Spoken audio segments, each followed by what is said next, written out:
Užsiregistravę akciją internetinėje puslapyje ir palikome linkėjimus Lietuvai nuo mūsų mokyklos. Pasitarę nutarėme tvarkyti Lietuvos Respublikos Seimą, kur 1990 metais kovo 11 dieną atkuriamasis Seimas išreiškė Lietuvos gyventojų valią įatvaiztai vieną Lietuvos nepriklausomybės atkūrimo aktą.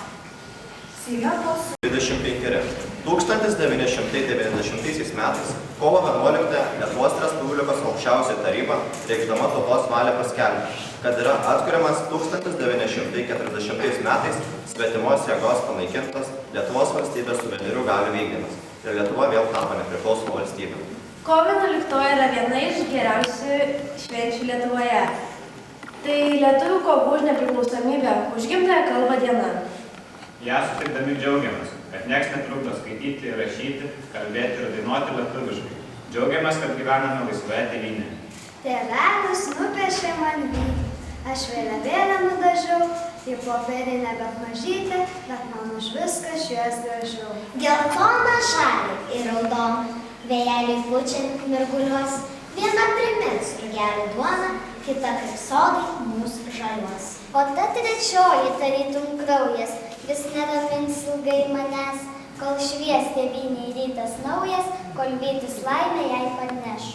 Kokie bus sekantis Lietuvos žingsniai, daug priklauso ir nuo mūsų. Ne visi galėsime daryti įtaką Lietuvos ekonominiam gyvenimui, bet saugoti ir išlaikyti gimtąją kalbą, papročius, jos tradicijas galime ir privalome kiekvienas. Nuo mūsų priklauso, ar nevers lietuviškas žodis, ar mokėsime lietuvišką raštą, lietuviškos dainas ir liaudies šokius. Lietuva, būk pasveikinta laisvai pragyvenus 25 metus. Tau ačiū tėvynė už kalbą, už mano gyvenimą, už darbą. Tau ačiū, kad Nemunas teka, už mėlyną bangą daugiau. Tau ačiū už drobės ir parengtą taką, kad Dievas vidais pabandus. Lietuva, tau 25, tegul skamba dainos, mūsų mylimai gimtinė. Sudainuokime mūsų liaudies dainą Žemė Lietuvos.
esu kapitonas Čerškus, šiuo metu vadovauju kuopai. Paprašė tėvelis atvykti pas jus į mokyklą, pristatyti truputį savo batalioną ir taip pat pasveikinti visus jūs su nepriklausomybės diena, kadangi nei viena reta valstybė, kuri neturi savo